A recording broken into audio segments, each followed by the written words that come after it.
Quiet on set! And action.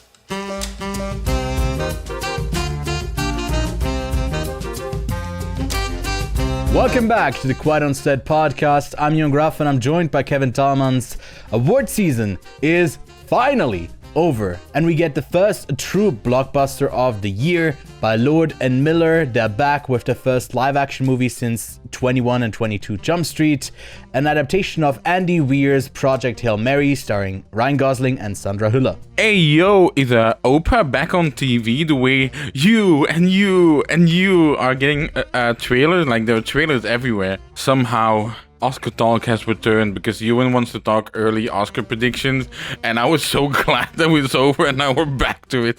God damn it. This is Rise of Skywalker all over again. Just when you thought you were out, I pull you back in. Ah, damn it. Also, a first look at Scorsese's newest film, What Happens at Night. Ooh, and we both didn't really watch much this week.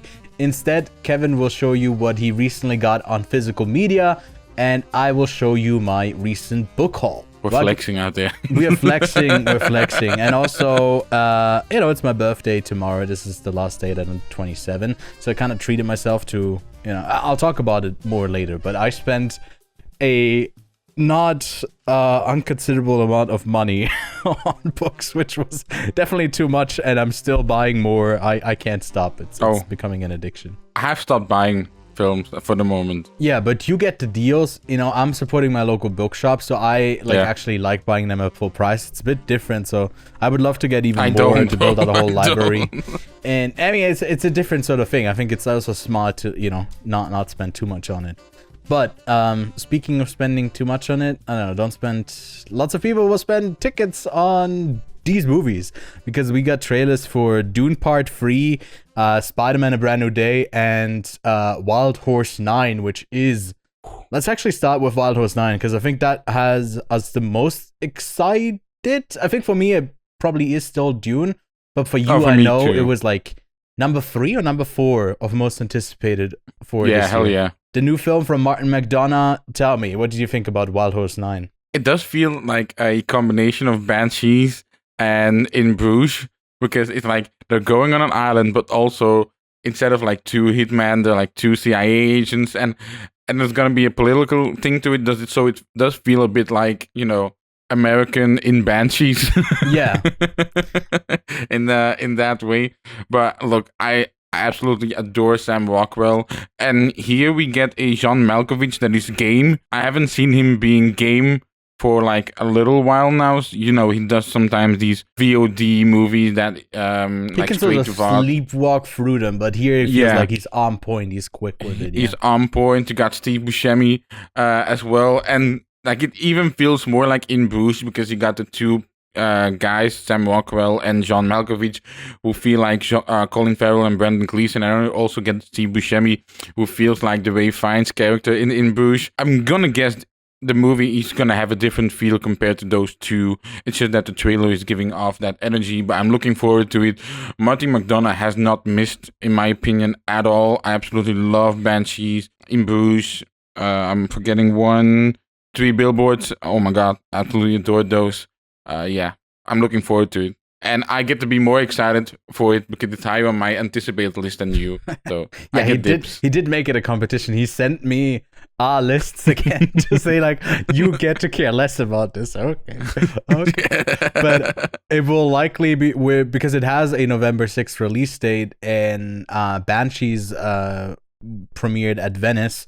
It could very much be that we get to see that again in Venice. Obviously, you could get the shakeup, with Iñárritu's Digger, which also has a release date set, I think in October or maybe also November. We'll likely get it there as well, but you just don't 100% know. But we keep our fingers crossed because that was seeing Banshees in Venice was a highlight for me. Really, really fun, and can't wait for Wild Horse 9. I will say the trailer came out quite early, like in March, and it's like a November thing for like these type of movies. We were saying though, Searchlight doesn't have that much going on, so maybe it does make sense that they already have their set plans for the few films that they're doing this year. And Ready or Not 2 is coming out this week, which is also Searchlight, so maybe they want to have that trailer in front of Ready or Not. Yeah, that is probably it, yeah. A smart choice, I guess. Another early trailer for a movie that comes out on December 18th, the third part of Dune. I'm actually surprised that they went with Dune Part 3 and not call it Dune Messiah, like the novel that it's based on. Some big excitement for that film all around. We got some interesting looks, some chanting in the background as we see a lot of war. I read the book. I'm already on the next one. I'm reading Children of Dune at the moment, and it's actually like so intriguing to see the story unfold. Maybe for people, I don't know if you have plans to actually read the series until December, or no? You go. Maybe, but I've said it before. Like, I will read Dune before the next Dune comes out, and then it just never happens. I wanted to read Dune. I don't want to go. One, and then I sort of just did it in, like, I think in February I started, and I just read Dune Messiah, and now I'm on to the third one. Literally yesterday I ordered the next 3 books as well, because I only had the trilogy of. Because I'll keep going. I think it's really intriguing. It's a really fun read, and sort of the direction that everyone was teasing of, like, oh, is he actually the hero character? I think is like with Messiah, it really is clear what Frank Herbert was going for, and I can see a lot of the extensions of, because there's a big time jump from the Dune novel to the next one, about like 12 years. I think here we'll take an even bigger leap, but maybe we get the time in between that gets filled out, because once again I think Dune is such a story that is told in like the interpersonal relationships and not as much in battle, but there has been something very cinematic about Villeneuve's approach with showcasing these battles as well, and we got that from the trailer. And I can't wait. Did I have this as my highest, like, most anticipated of the year? I wouldn't be surprised, because I'm incredibly keen. Now you want to do like a little comeback. Like, no, I get to be more excited than for Dune than you, Kevin. Wait, let me quickly see. You had it at number 1, so you automatically get that. I had Dune Part 3 at number 17. So yeah. No, I'm incredibly keen. Yeah, Robert Pattinson has a big year with the drama, the Odyssey, and Dune. Same with Zendaya. They're in the same movies together. It's crazy. And it's quite funny, the timing of it. Obviously, just everyone's like, oh my god, what will Chalamet next do? And the first thing we see is that poster of him looking absolutely sinister, which is like, oh, he's in his villain arc now. I mean, the direction. Oh, yeah. I don't want to say too much, obviously. You don't want to spoil. But it's brother. Dune Messiah is a really, really fun story. Well, fun or dark? I haven't heard anyone describe it as fun. It is. It's fun. It's like, I didn't know that it was going to go into, you take the, this is not a spoiler at all, but you take the melange, you take the spice, right? And it's like a drug. And it's sort of like, there's a dependency on that to have the visions.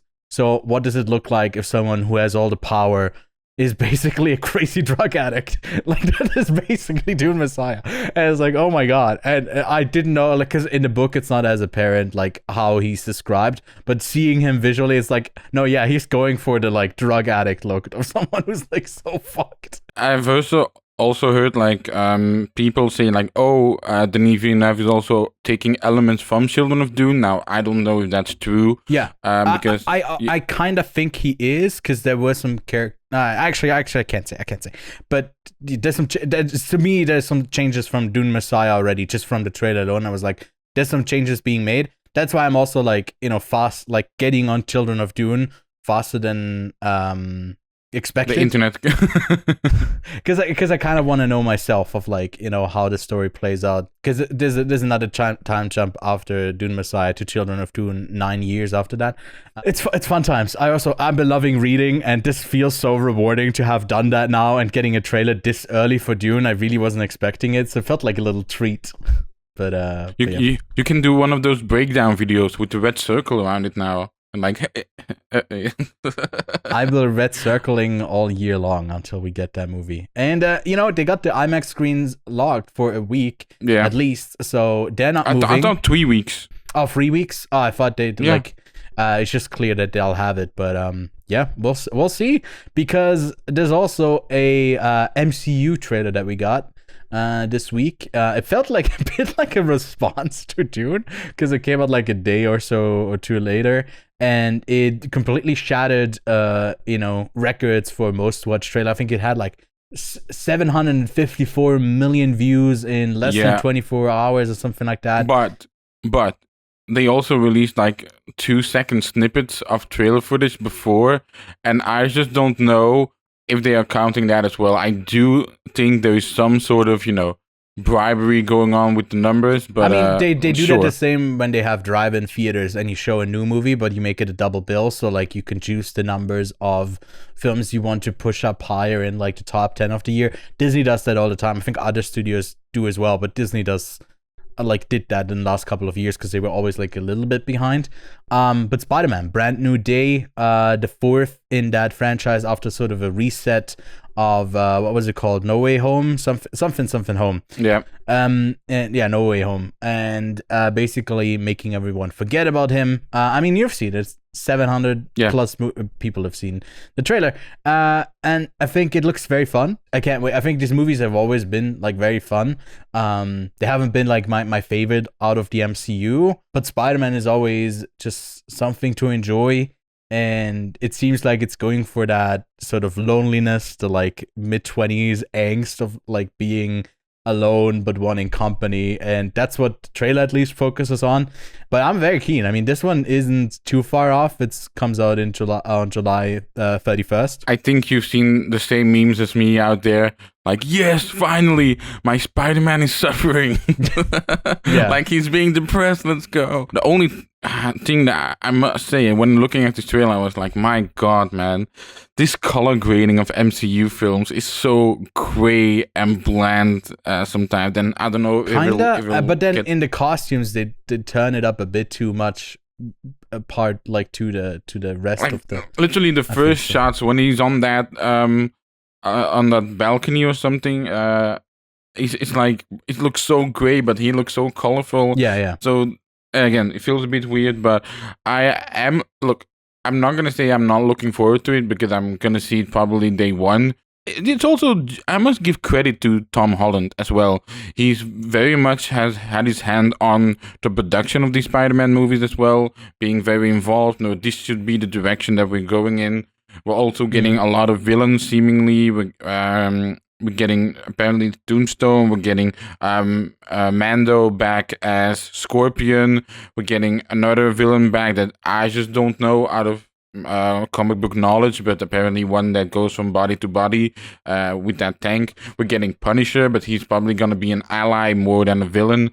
And it's seemingly the Hand is back, because we got those ninjas, and they're like from Daredevil season 2. And are they canon or not? Will Daredevil also be in this movie? But I guess Daredevil forgot that Tom Holland is Spider-Man because he represented, I don't know, man. Yeah, probably. I think this movie had a lot of things that needs to be fleshed out. Is there also another MCU movie coming out between Brand New Day and Doomsday? I don't think so, right? So this movie also has perhaps to do a lot of setup for Doomsday as well. Does it though? Because like, didn't everyone forget about him? So he wouldn't be considered for the Avengers. Maybe at the end you got a lot of, he meets I don't know who he beat, because Tony Stark's or maybe in some way like he is auditioning to be an Avenger again with this movie, because he has so many villains to tackle. I don't know.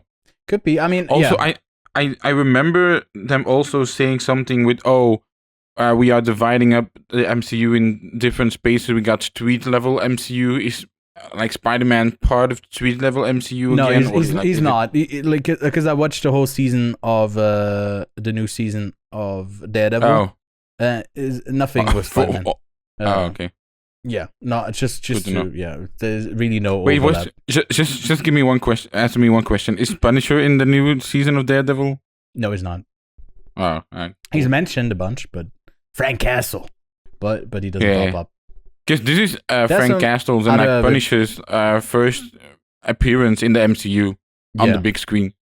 I mean, it's also funny how he censors him, and it's like that's a little cheeky. It's fun, but like I did tell you when I was looking at the trailer, I told you it looks very CGI and it looks very flat. The way that it's shot, like that's just a gray background with the very like brightly lit, vibrant foreground. It's just it feels like there is just green screen-esque backdrop if you do that too much. I also get the criticism that why is MJ back in this movie? Why do we have to have Ned back in this movie?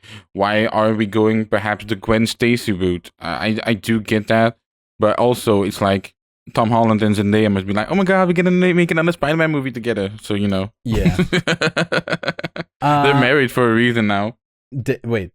Aren't they? Did not, wasn't there like an AI thing where like there was a ton of like AI things circulating and she was talking about like that not actually being but the costume designer said, oh yeah, that already happened, guys. So I thought they were married, but in secrecy. I just saw recently that she said they're not, or like the wedding photos at least were wrong, but maybe they got the wedding photos were the thing is I don't care. Me neither, but it's gonna be interesting to see them here. I feel like it's Spider-Man more of the same. He sort of reset, but they've sort of always been pretty good. These movies so far, like they've been the most consistent, I think, series in the MCU. And we have forgotten to mention one character, Bruce Banner, the Hulk, is also in this movie. I do not remember Bruce Banner being back in human form. I thought he was still Smart Hulk, so maybe it'll explain that as well. Maybe it'll be like, oh, Kevin, if you put a gun to my head and asked me like what the progression of Hulk was, my brain would be all over this wall. Like I have no clue, but I think he had like a solution. I think maybe in She-Hulk they figured that out. I don't remember. I don't even remember the She-Hulk as well, bro. That whole series, I don't even remember that. I love in the ending when she went through the different shitty layout of like Disney Plus and like went through the different shows. And it's like, oh my god, it's so meta. We also have a new Scorsese movie that has begun production, What Happens at Night, starring Leonardo DiCaprio and Jennifer Lawrence, by Apple Studios and Studio Canal. And it is described as a dreamlike story that follows an American couple who travel to a small, snowy European town to adopt a baby.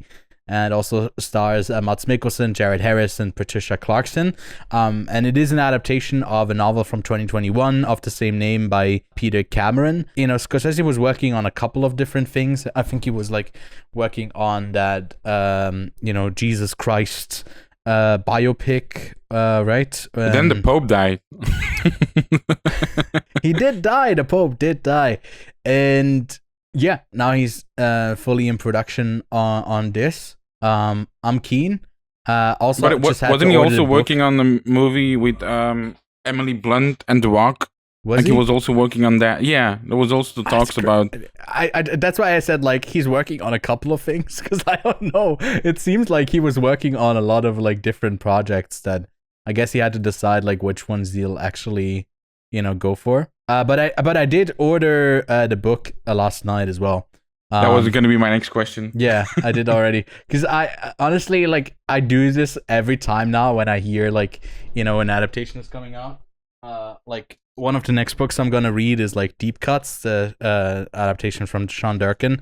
Just because it feels so nice to be like ahead of these things, to then have something to build off of, a bit more to say about that other than like, oh, it's Scorsese and DiCaprio and Jennifer Lawrence. Scorsese is 83 years old. I just quickly went to his IMDb, and the first thing that pops up is producer. Mm-hmm. And you know how you have like upcoming, and it says 17. It's like, oh god, yeah. Producer. He's like, he saw like Ridley Scott and was like, you know what, I could do that too. And I just thought, all right, let me see how many of those projects are actually his director.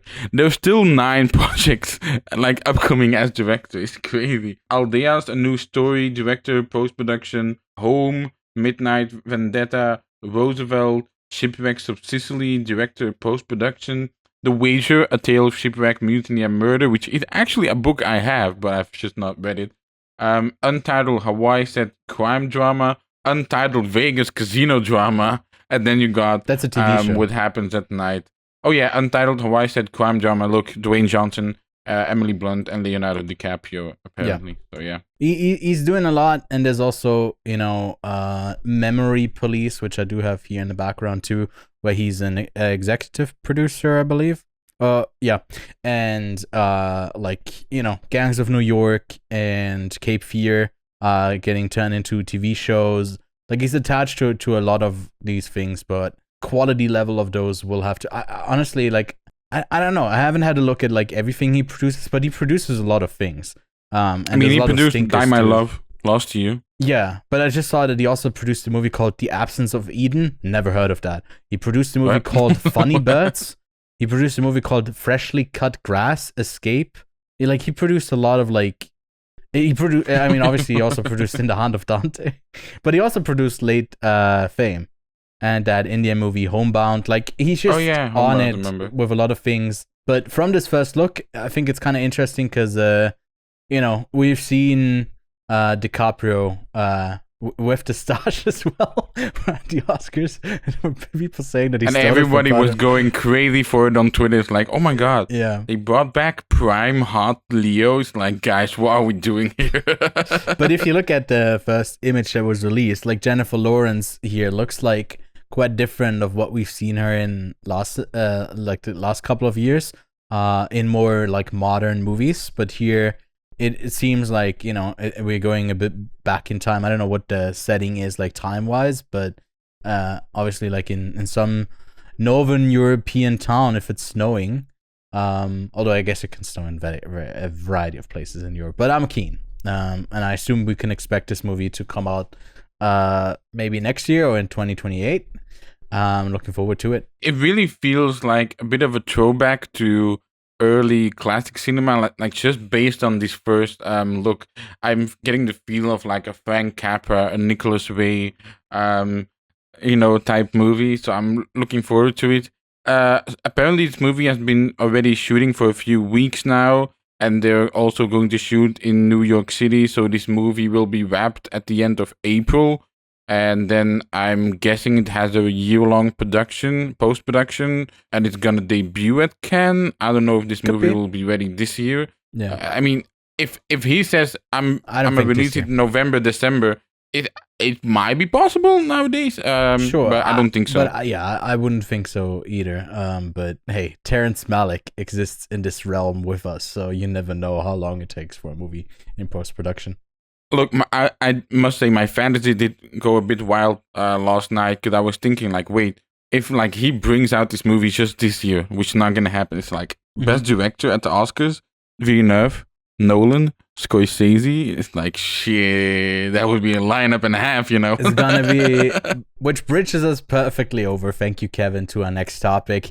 The Oscars are finally over, right? We are glad that we got to see them live, do a recap. That's on our channel now. But we're glad it's over and we don't get to talk about like the same 5-ish movies that are in Best Picture contention, and we can move on and look forward. But let's look forward a tiny bit too much and actually predict what's going to get nominated for Best Picture at the 2027 ceremony. The best movies of 2026. There's a lot that I think is kind of set, Kevin. I think for this 99th Academy Awards, I feel like The Odyssey is a lock, right? It would be crazy if Nolan is not back after his last win with Oppenheimer.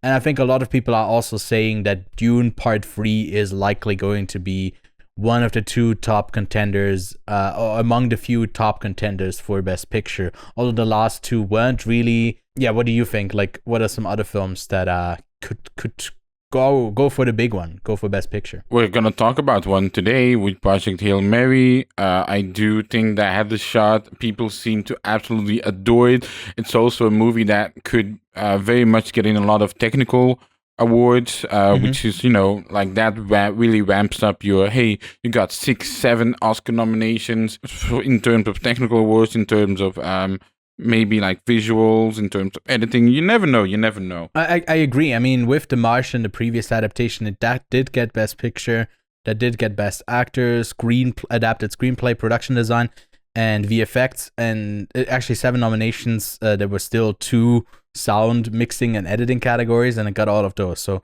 I feel like Project Hail Mary could also be. I'd say, we're not talking about a movie that's in the top 5, like contending for the award, but one that is probably pretty secure in getting among the 10 nominated. Sinners came out around this time. No, it came out a little later, I think. It came out in April. But it's same period. So, yeah. And for the rest, I don't really care. I mean, you know what? I do care about one thing. Denis Villeneuve has to be nominated for Best Director for Dune this year, because I don't know what is happening.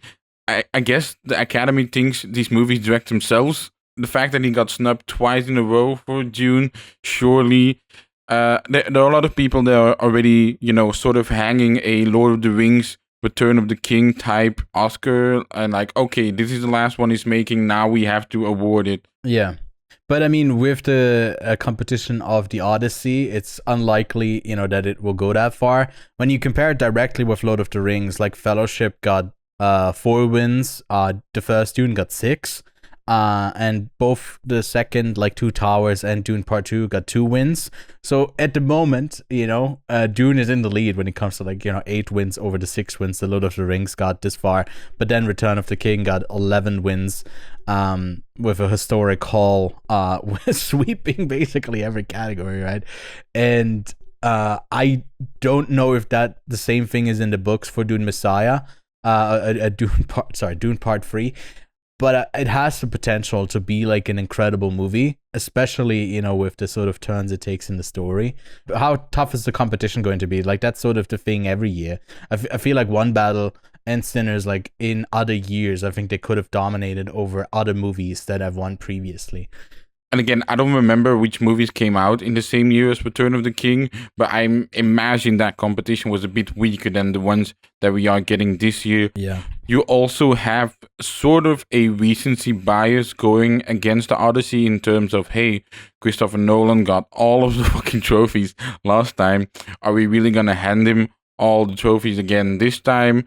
Mm-hmm. I read something like only David Lean was able to win Best Director, like back to back with like 2 huge blockbusters. Obviously, you also got Iñárritu with Birdman and The Revenant, if I recall correctly. So it is a narrative that isn't, like, oh, he's never gonna win it because there's no precedent that of the past, but there are precedents of the past. I guess just how good is the Odyssey gonna be? It's very clear that he got this blank check from Universal after Oppenheimer. Hey, here, now go make the movie you always wanted to, which is quite ironic with the fact that he also was supposed to direct Troy in 2004, then obviously didn't, and got Batman Begins. It seemed to have been, the sort of thing of like one for me, one for you, but now it seems like he's elevated himself to a place where it's like one for everyone. If that makes sense. And that's just like a really good place for cinema to be in, like that everyone benefits. The studio who just want the money and the Oscar accolades, and the audience getting their fair share as well. And he's one of the few that actually, I guess, molds that together. And him and Villeneuve, I guess. And I mean, Villeneuve, again, the guy is just very much like Scorsese, is attached to so many bloody projects, whereas Nolan is very much doing it one by one. I believe Villeneuve is doing Bond next. I don't think there's a movie in between, even though he would very much like it. So I imagine, but also the opportunity to direct a Bond movie doesn't come that often. So I do get him really grabbing onto that opportunity, even though he doesn't have Final Cut, as we remember. And then we do have a few other options, that are more in the speculatory realm right now. I think the one that's the closest, as for me, that I'm pretty confident in, is that Wild Horse 9 is going to be, I told you, like probably in my top 5 of the year. It's just like McDonough hasn't missed, right? We just talked about the trailer earlier in this episode. and I think he's also going to be, pretty much a lock for Best Picture unless the movie is his first dud ever. I think we agree, right? That one is in. Yeah. You I just had another fantasy. Imagine this: Fantasies. Best Director, Yeah. Christopher Nolan, Denis Villeneuve, Martin Scorsese, Steven Spielberg. That'd be fucking crazy. I think the Scorsese. I don't know why you think that like Scorsese is. Oh yeah, coming out with the I'm movie. just joking. I'm just He's joking. in his It would be so fantasy. funny. But yeah, I mean, Disclosure Day, I think, is the one from the big, directors of Nolan, Villeneuve, and Spielberg that seems like the most just like a blockbuster. Could is like I was also looking at like his filmography and how many movies of his that I didn't connect with as much, that I feel like not all of his films are like Best Picture worthy. But getting in. Yeah, it remains to be seen like how well this does. And then in the last couple of years we also got a few gun movies in Best Picture every now and then. We got the new Ryosuke Hamaguchi movie called All of a Sudden that's likely going to premiere there. Yeah. The Pavel Pavlovsky 1949, Koreeda with Sheep in the Box, although he's never been like Best Picture nominated. These are more like the international picks that maybe could get in. With Tom Cruise attached to Digger and likely going to premiere at the Venice Film Festival. We have a movie from Iñárritu that could potentially get maybe Tom Cruise closer to his Oscar nomination, his Oscar win. He's never gotten one so far. At Sundance we got Josephine. A lot of people were really praising that film, although I think that's a bit less likely because I think Sorry Baby was way better than Josephine, and that didn't sniff Best Picture even. And then two other bigger movies like Adventures of Cliff Booth, This Michael, Jack of Spades, Behemoth, Ridley Scott's like The Dark Stars. The Rivals of Messiah King is, I think, one that we have to look out for. And then Aaron Sorkin with The Social Reckoning, I feel like is going to be one that's like talked about, but likely not getting in until we see it, and then it's either shit or it's great. And then it's hard to call this obviously before we have seen it, but yeah, what of those films do you think has like the likely shot of getting in? Honestly, Pavel Pavlovsky with Cold War got a lot of nominations, and I guess that sort of was the start of when international feature were really breaking into other categories more frequently than in the past, like 2018, and then you got obviously Parasite in 2019, and since then, since the Oscar voting group has become more and more international, you really feel that these movies get in. Just look at how many nominations Sirat, Sentimental Value, got. So I'm really predicting if 1949 is a banger and like a real hit at Cannes, it could go far at the Oscars. I feel more confident betting on something as 1949 than All of a Sudden or Sheep in the Box, for example. Yeah, I mean, by the way, I'm saying these premiere at Cannes, we don't have the confirmation yet. It's just like likely that with Sheep in the Box, I'm the least confident. These other two, I think they are going to premiere there. Yeah, I would love for like Jack of Spades might also premiere at Cannes. And the new Joel Coen movie that for a lot of these we have to see how they're received, and they just have to be like loved wildly. With the Rivals of Messiah King, which premiered a long while ago. Didn't that premiere at South by Southwest like a year ago? I think it was South by Southwest. Even maybe Toronto. I don't know. No, I think it was like way earlier, if I remember correctly. Because there was a speculation of like when that's coming out. So it's been a while, and that movie was loved. Hopefully, do you think it was like Toronto the year before? That like I don't remember. But I don't remember. You know what? Quick fact check. It did premiere at South by Southwest last year. Oh my god, you're so right, Ewan. I shall never. I'm so happy about being right. Oh my god, I'm gloating. But Nirvana the band, the show, the movie also premiered there, and that came out, late last year in the States, never internationally. And here, I guess they waited another whole year. Because I think it comes out in September or October. And from how much people have been praising it, I would be surprised if it doesn't compete for a Best Picture nomination as well. And that's confidence. Like delaying a movie that long to really be in contention. Again, that's just confidence. Yeah. So wait, can we have a 10 that we are setting right now to look back on, like later when they actually get announced and see how off we are? I would say Project Hail Mary, yeah. Dune Part 3, Wild Horse 9, The Odyssey. Then you do want to have in Pavlovsky for 1949. Is that like our outlier pick? Also, apparently Mubi is behind 1949. So okay. That's a solid distributor to have. Obviously, you're gonna have a neon film in there, but we don't know they're yet gonna buy all of those that come. Yeah, we don't know what the Palme d'Or winner is going to be. I honestly would say for now, do I think Digger is going to be one that's in the top 10? I think Adventures of Cliff Booth will not get in. I think a South Korean movie is getting in this year, but I just don't know which one. Do you think Possible Love or Hope? Either of those? Yeah. Which one? Okay, which one do we go with then? Fuck. Both. I just don't know. In terms of the subject, I have to go Possible Love because Hope does look a bit like a sort of Seven Samurai, but you also got Alicia Vikander and Michael Fassbender in Hope, so it's like those are at least has two. Lee Chang-dong ever been nominated for with his films for Best Picture, or would that be a first? I mean, he has done Burning. I don't know if Burning got any nominations. But again, all of his movies on Letterboxd are so rated highly. Let's manifest it. We are going with the unlikely thing of, Burning wasn't nominated. Poetry wasn't nominated. Secret Sunshine was nominated. Fuck my life. Oasis was nominated. Jesus Christ. Yeah, but I think Burning was very much beloved in like the film circle.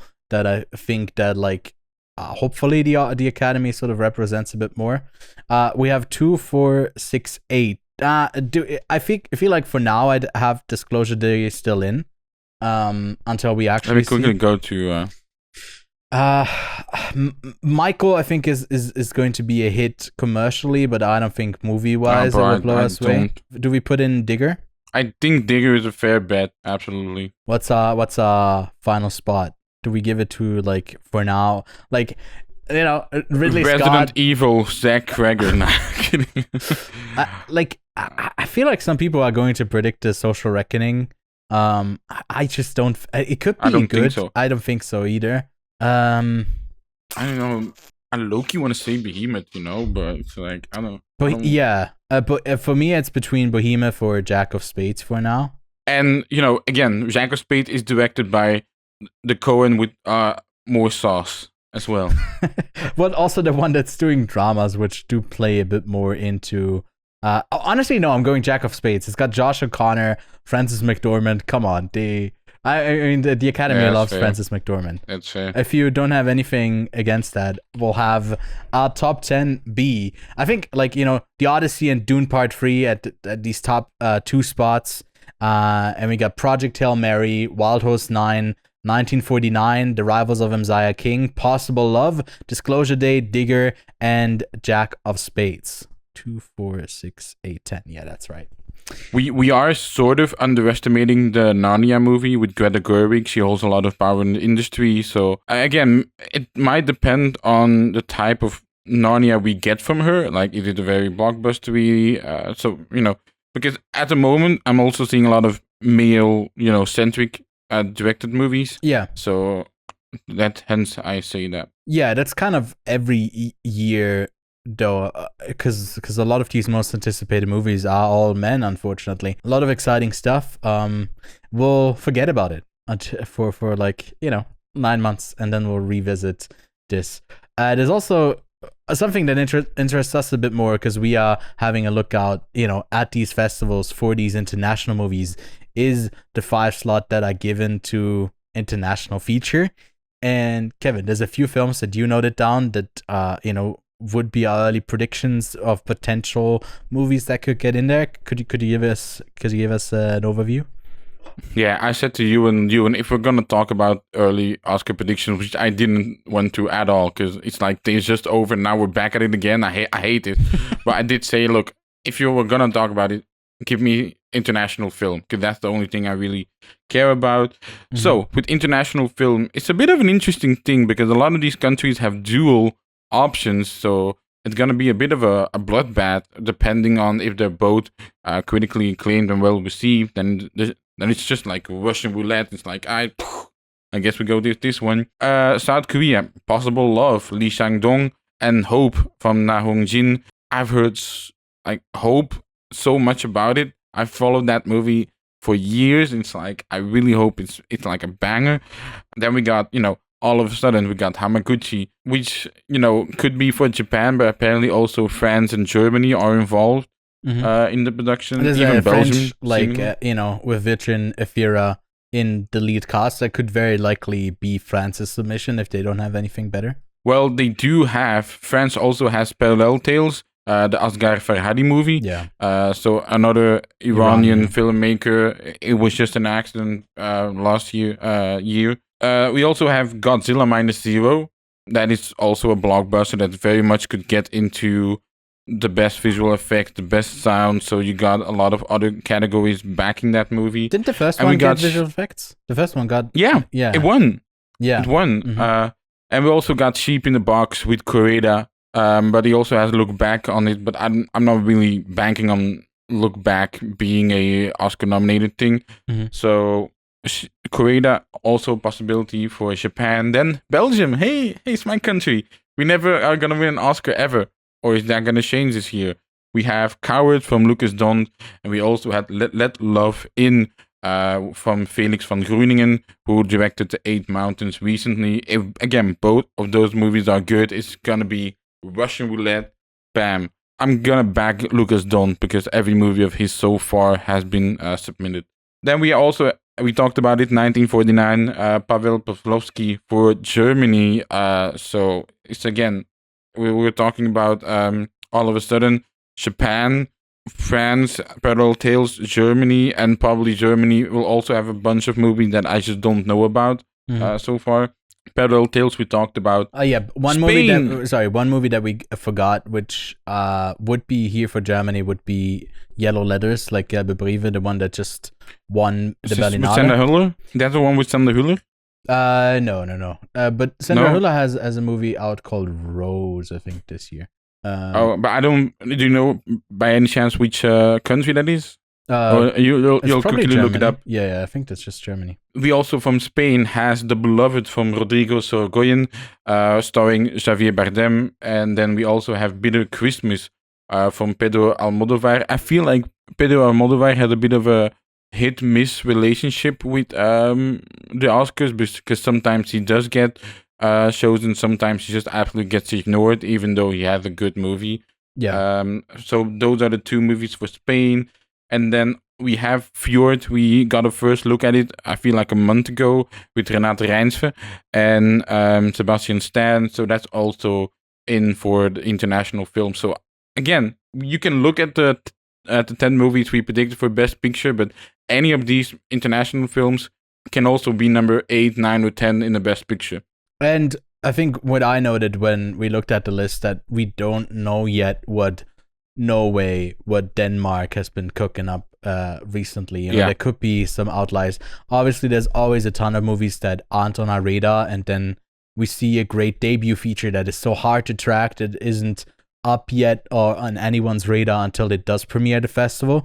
So that's why it's also so important to, sort of the work that we seek out to do, to go to these festivals, watch 70 movies, and hopefully bring back a lot of movies that weren't talked about at all before. I'm very much looking forward to that. We're both going to Cannes in about less than 2 months' time, actually. We'll be there in the middle of Cannes.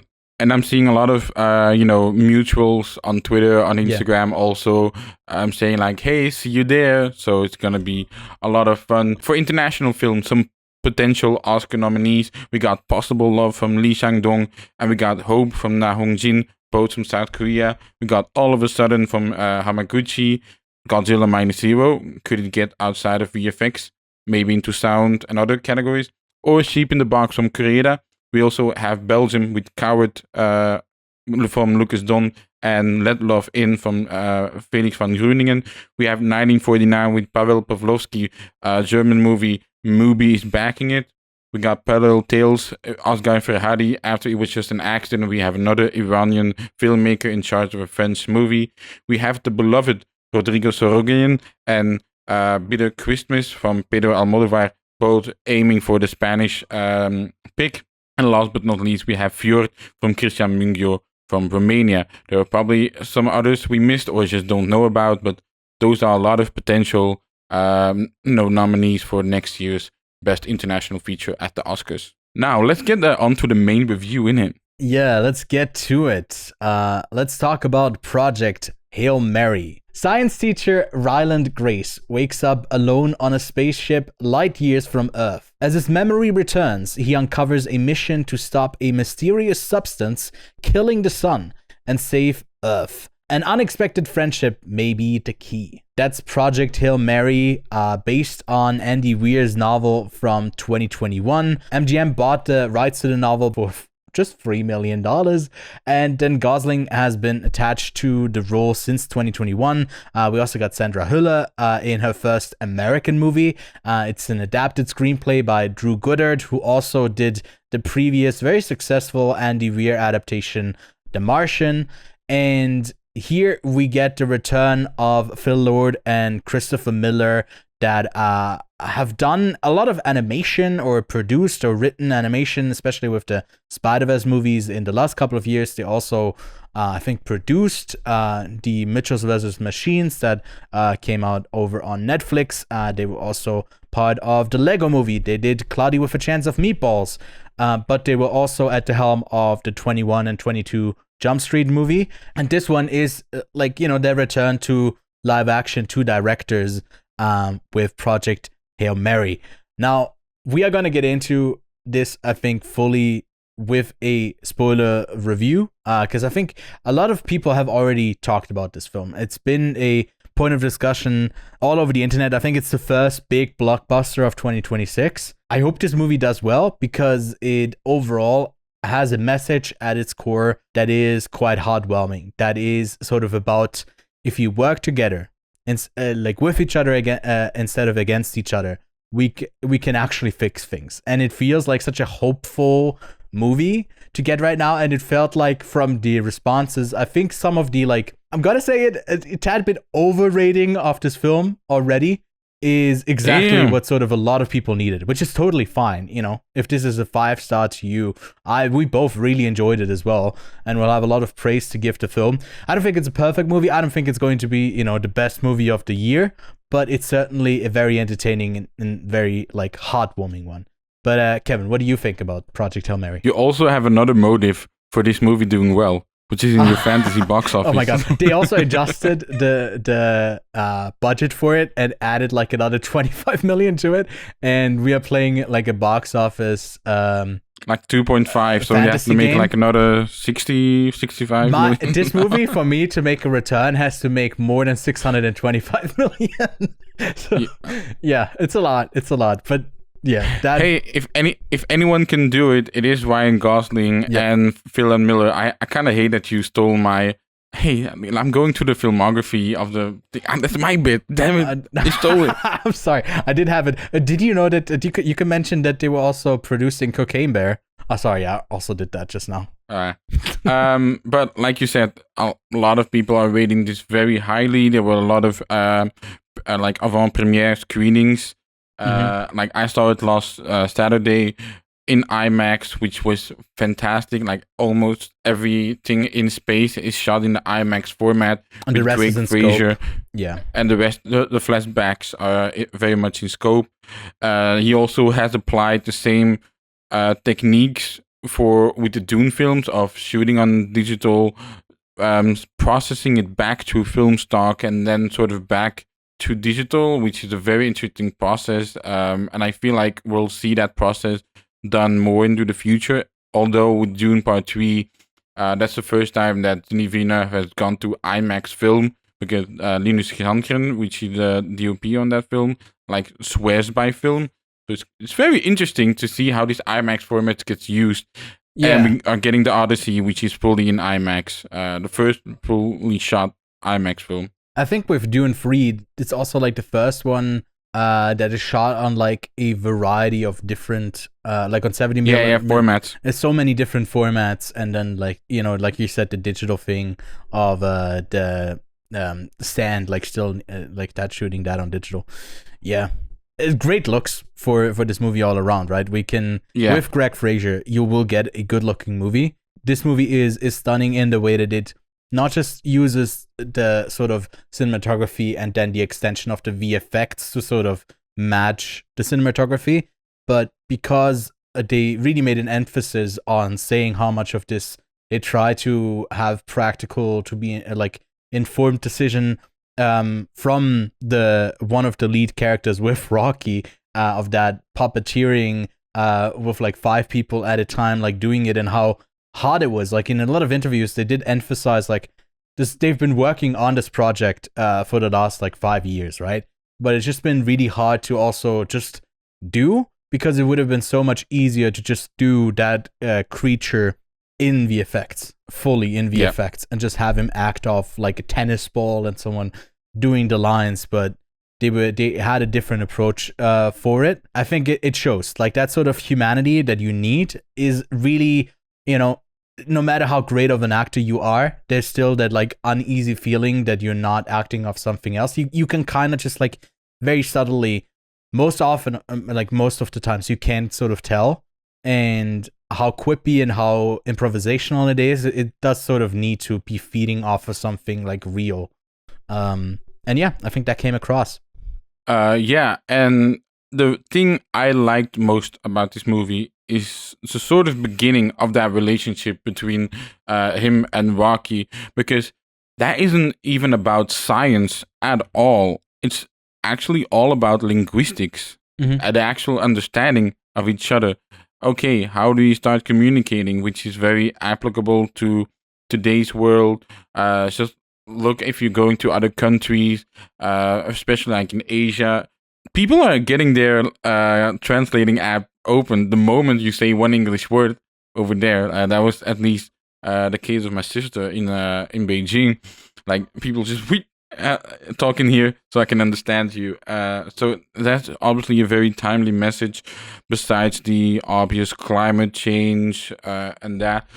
And we've mentioned Phil, Lord and Miller, we've mentioned Gosling, we've mentioned Greg Fraser, but I also want to do a real big shout out to Drew Goddard, because this must not have been an easy source material to adapt, even though he also adapted The Martian. So he was very well known within that realm of Andy Weir's writing, but I still think, because from what I've heard, the writing of Project Hail Mary and The Martian, but especially Project Hail Mary, is very sciencey in terms of numbers, in terms of explanation. So translating to the screen, where it's very much fun to learn about this, it's like an achievement I really want to hammer on. Yeah, they definitely cut down a lot on the science-y parts, because instead of having a character like make sort of decisions and go through and figure something out, you just show it, and you do have and it's not like he is doing voiceover to explain all of it. All of the addressing the audience is always done through something else, of like taking notes or taking like a video log that he's supposed to send back and like stuff like that. But they're also then like the one thing where he's like in the background and he's always there. Like a lot of it is all played for a comedy. But I think the sort of balance that they strike is finding really, really like a funny movie throughout, but then having moments that go into the spectrum of emotions, with sadness, with all of this dread, like sort of feeling a multitude, the whole human experience. And I think that's I think it's like a bit more lighthearted than the book is, which I haven't said yet that I did listen to the audiobook, and especially the audiobook is quite an experience, because it's incredibly well done. And for example, every time Rocky speaks, they sort of do have a melodic undertone as it's being translated, and whenever there's a word that he hasn't figured out yet, it's just a noise, and it's just like a very well put together audiobook. I think it's one of the best ones that I've ever listened to. It's also very much a page turner where you can't really put it down. Another big difference is that in the book it's a bit clearer. I think they never outwardly address that whenever we do get a flashback, it's sort of the memory that he can remember, like what he can remember. And in the book, it's very much clear that like he can't remember. And whenever we jump back, that's sort of the time that gets filled back in his mind, and it sort of informs the next thing he does often. But here we only go back and forth a couple of times, and in the book it's really every few pages, and you obviously can't do that. It would be too disjointed if you did that in a movie. And that to me was like the biggest difference, is obviously with a novel to the screen, you can't like the internalized thoughts, you can't really represent them that much. But I think they did a good job with it, and I think that Ryan Gosling is probably like the best person to get this, because like it's sort of unassuming. He's sort of an unassuming person where you feel like he could play someone who's like, you know, bumbly and just not really knowing what he's doing, but actually being very capable and striking that balance of like not overriding that character as like the main character, as like the hero that just can do stuff because he can and out of sheer luck. But it's sort of a story about like believing in yourself in a way and believing in others, and it's like it's such a like it feels very nice overall to sort of go on a hero's journey that then we realize maybe he was forced into, and then actualizing that hero's journey. If you don't have anything else to say about like maybe something else, I would love to talk about like much of the discussion was around the sort of two finales of the film that people were having a problem with, maybe also with the runtime. It's over 2.5 hours long. It is a longer movie. And I did feel a bit of the runtime. I think some moments could have been, you know, a bit shortened down, but overall I'm quite happy with the movie. I also didn't have the biggest issue with there being like two finales, because they serve very different purposes. But yeah, what did you think? I just quickly want to go back to Ryan Gosling's performance, because at times it felt a bit SNL in the way that it finally feels that he's using those chops in the way that he does it as in SNL. Like in Barbie, it's sort of a stereotype of himself, like an over-the-top performance, but in here, and the glasses do not help. The glasses don't help a lot, because you've seen Ryan Gosling so much without glasses, and all of a sudden it's like, oh yeah. And the reason that he took glasses was because during the pre-production, he was like, how do I make my character look smart? And I don't want to do the wearing glasses to look smarter type. But then like he put on the glasses, and one of his daughters was like, you really do look smarter with glasses on. It's like, fine, I'll wear glasses. Which is also quite charming to hear that his daughters and like his wife were on set and were also sometimes playing walkie to have something to play back off. Yeah, which was a very heartwarming story. Yeah, exactly. But yeah, what do you think about like the different endings? Different endings. Look, I wrote it in my letterbox review. It's like, oh, that's a very good choice as an ending. Oh, you can also pick that one. Yeah, that's or that one. Yeah, you can do it. For me, this movie has 3 endings. You obviously have that last finale scene, which I don't. Do we have a name for that sequence? You know how for Star Wars, yeah, like the castle one in that thing. So I don't know if we have a name for the final sequence in Project Hail Mary. Rope? I don't know. But obviously you do have that one, and hey, you know, Rocky is in a little bit of a situation. He might be dying, and that's also like, okay, is he dead? Is he not dead? What did he do there? Okay, look, he's back alive. Yay. And then we go out of each other. It's like, okay, guess that wraps up the movie. Oh no, we are getting back to each other. And then obviously when they find each other to solve that Cenoite problem, because the astrophage, can I just say these terms, man? Astrophage? The astrophage is eating the Cenoite, and obviously Rocky's ship is made full of Cenoite, so he has to go back. Then you also have the Sandra Hüller ending part, which isn't in the book. You told me like we never actually really go back to Earth after he departs. And then you also have the ending of him being on the planet of Rocky in a sort of biodome. That is in the book. And then that is in the book. And then you sort of Rocky asked the question of, hey, you can return, like, do you want to return? We are preparing for you to return. So that's like, I guess, sort of another ending, and then a split ending, because then the viewer is like, oh, would he return or would he not have returned? Because you obviously know that you are returning to a lesser world. Like if he returned instantly, as we see the whole fucking planet frozen, essentially. Like the movie isn't fully perfectly balanced for me, but my god, it's just really hard to deny the charm that Project Hail Mary holds, and I do think that is due to the fact that we got Lord and Miller in here, who have sort of perfected, like very early in their career, they were swinging for the fences with their jokes, especially in the Jump Street movies, and I feel like as producers, they have fine-tuned that with the Mitchell's vs. the Machines, and with Project Hail Mary, it's like, oh, now we have their first, like, truly great film in terms of all of the things, like, writing, visual effects. Like, this really feels like their first great film. You think so? I mean, I guess as directors, but didn't they write the Spider-Verse movies too? Like, yeah, but again, they're very hands-on with that. But I'm talking really as directors. Right. Yeah.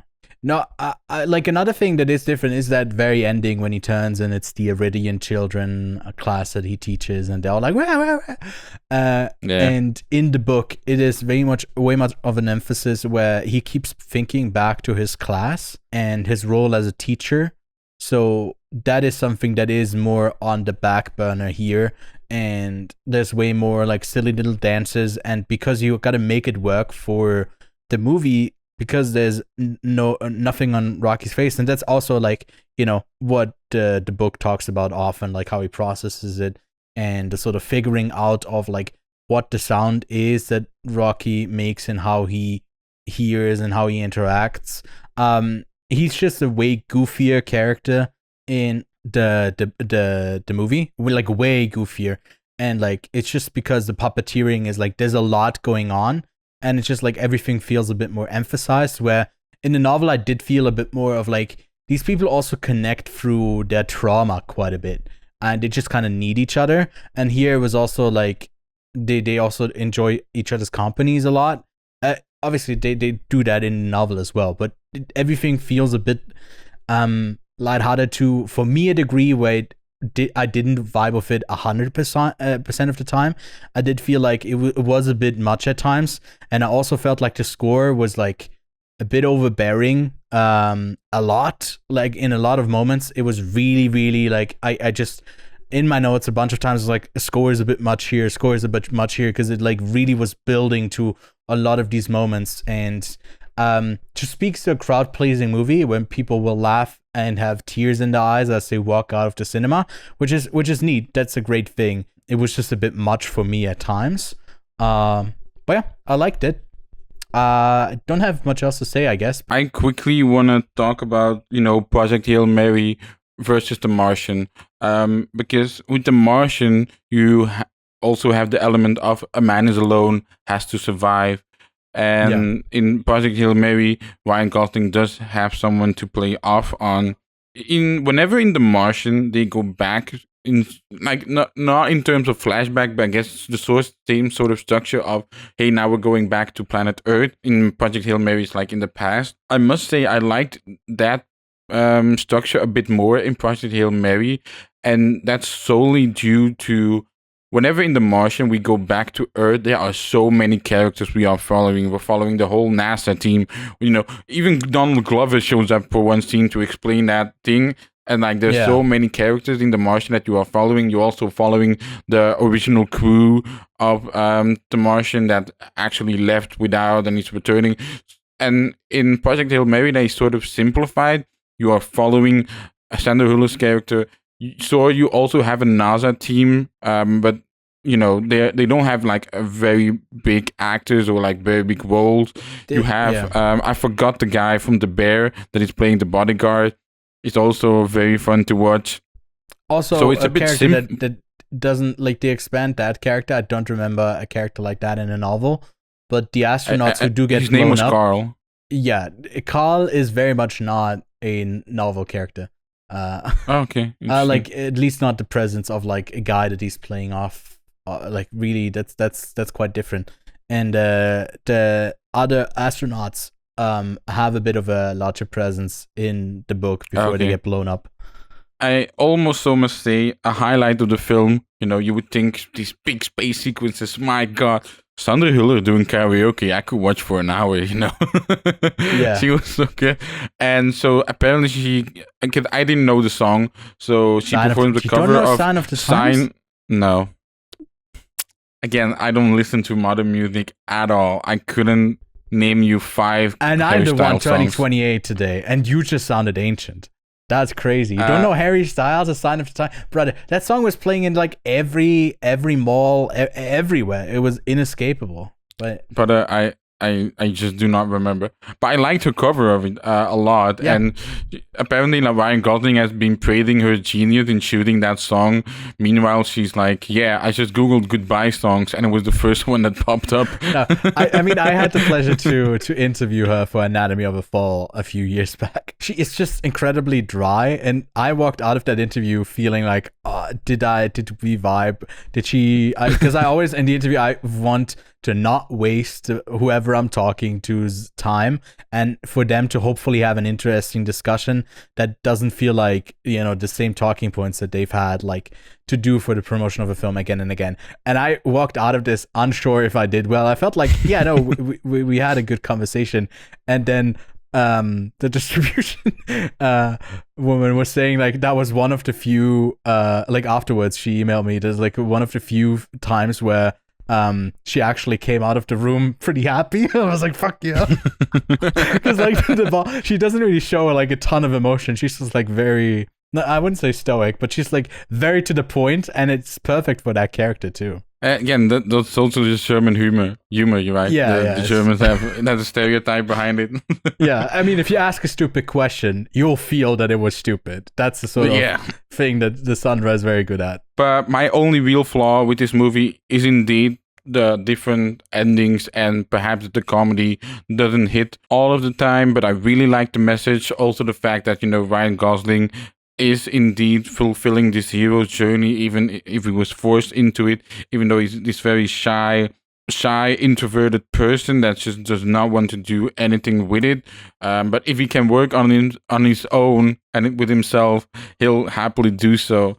And I wouldn't describe him as introverted though. Like he seems very... No. Well, like you know what I mean though. He doesn't want to go in that journey. Even when he's in the room, he's very much like what? Like he doesn't really want to be the hero and want to be at the forefront of it. Same with the novel and this. It feels in a lot of moments that he's like pushed into rooms that he feels like he doesn't belong in. But he stands out a lot because he's also sort of a lead movie character. And I don't really see him as like, sometimes I cringed at some of the parts in the novel too, because it's incredibly like pick me scientist, if that makes sense. And it's less of that in they cut down on that, but it's like had the potential to do great things in research, but then his paper got rejected. So he was like, oh, I won't do that. And then he became a teacher for the, I guess for the rest of his life, but found a really fulfilling thing in that like, that interaction of teaching others, which I can like definitely relate to, having a lot of like family members who have been teachers all their lives, that that can be something that is very valuable to your life. And I do like the interaction with Rocky a lot. The fact that they sort of bond over grief as well, because Ryan Gosling's ship it's like, oh, 2 of your crewmates died, man, damn. And then you have Rocky, which is like 33 of my crewmates are dead. It's like, oh god, oh my god. And and also being so much older, I forget how old he is, but 160 years, 168 years. I don't know if that was his age or how long they were together. Adrian and Rocky. That's how long they were together. I think he's quite a bit older, actually. But yeah, I forget. We can fact check that in the edit. Can I ask something? Yeah. Would you want to watch movies in that room that he is with the screens? I wouldn't know where to look. It's like those Screen X, like 360 type things. But you also have to look up and down. I don't want to know where to look. Very uncomfortable. Yeah, they stress me out. It's like overstimulating. Yeah, Because they that's do watch also- Rocky together. Yeah, that's also not something that's in the book, but because it's Amazon MGM, they do have the rights to the Rocky movie, so they can do that sort of stuff. Yeah. But also I love how in the movie they don't explain why the for probes things or whatever he sends back to Earth are called like the beetle names. There's a bit of like a story, like a couple of pages or like a page dedicated to like why that is, little backstory, because it's also quite random in the book. But they just don't. They just like send them off here. I don't need an explanation for that. You're sending out for things. Well, why not the Beatles, right? Yeah, but there it's tied to like a character back on Earth that I think has, I don't know if he's passed away, but like someone he remembers. Like it's tied to another character, but they do sort of cut down on that. And like the Sandra Hüller character also in the novel flexes way more that she can just do whatever because she's in charge of this. And there's a lot of like moments where someone is trying to press her on something and she just like pushes back with sort of authority. And here it's sort of the room is always filled with people who sort of are already very much on her side. And it seems like it's a bit more of a confrontation at the introductory level for that character, more often than not. But yeah, also I think the way that they go about putting him into the coma, she does explain it a bit more in the novel. I think she doesn't say here that like she knows that he'll be mad, but he'll do the right thing because that's the sort of person, even when his memory will come back, he will still do it because that's just the sort of person that he sees in him. So it's very much like seeing someone, and that feels incredibly nice to have like sort of not just the desperation, but also the confidence in someone. And I think that's sort of what that character represents, to really see something and believing more in someone else than they believe in themselves. And that's just like, it's a very good feeling to sort of have with this bumbly character who is capable, but also, is a bit of a doofus at times too. Yeah, absolutely. And I think this movie is a great addition to the sci-fi canon. 12 years after Interstellar, he also had done First Man, and he's going back in space with his next Star Wars Space Fighter movie, I believe it's called, with Sean Levi. Yeah, he's definitely not tired of space, but I do think I do love First Man. That is a 5 out of 5 movie for me. Second time he's playing an astronaut, right? And he was talking about that, like, playing Armstrong was way more about like getting things correct, and here he isn't an astronaut. So like the bumbling around, apparently like a bunch of astronauts also told him that like it feels way more like a fair representation of what it's actually like to be in space, because a lot of times you just bump into stuff, you hurt yourself, and it's not as like smooth and clean as you feel like all astronauts ought to be. It's also like Phil Lord and Miller are doing another Andy Weir adaptation that they were working on, I believe, even before this, and that I don't know how far in production they are, but there's another book by Andy Weir called Artemis that came out. Oh yeah. In 2017. This one came out in 2021, so they did really, 2020. So they really fast tracked it, in 2021. And this was the project they were working on before, which is set in 2080 and on the first and only city on Moon. And we'll just kind of have to wait and see what comes of that. Did somebody say Moon? Did somebody say Moon, your favorite movie? And I believe, I don't know if there's already someone attached to Artemis, but no, it's not. There's no one attached. So I think this is very much in early pre-production. Could be that like the project falls apart, but it's the only sort of upcoming thing that I can see on Letterboxd for them at the moment. Hey, talking about Letterboxd, this movie has used something in the marketing of Letterboxd, which it has. Project Hail Mary did debut, number 100 on the Letterboxd like top 500 films of all times list. Yeah. And at the time of recording, it's actually currently in the 70s. Oh wow! And can I just say, I saw this line, and it's like Nirvana, the band, the movie is number 73. Then you got The Handmaid, and then you got Mononoke. Then you got Project Hail Mary, and behind Project Hail Mary is Once Upon a Time in the West. Just seeing that row of movies, like 2 new movies, then you got the like absolute masterpieces there. It's like, oh my, yeah, it feels so weird to me. I don't mind it being in the top 500 of all time. I do think it's a great addition to the sci-fi canon. It deserves to be up there with Interstellar, which even Interstellar to me isn't a perfect movie. I don't know what the fuck that whole being in the book dimension, bookshelves thing, whatever.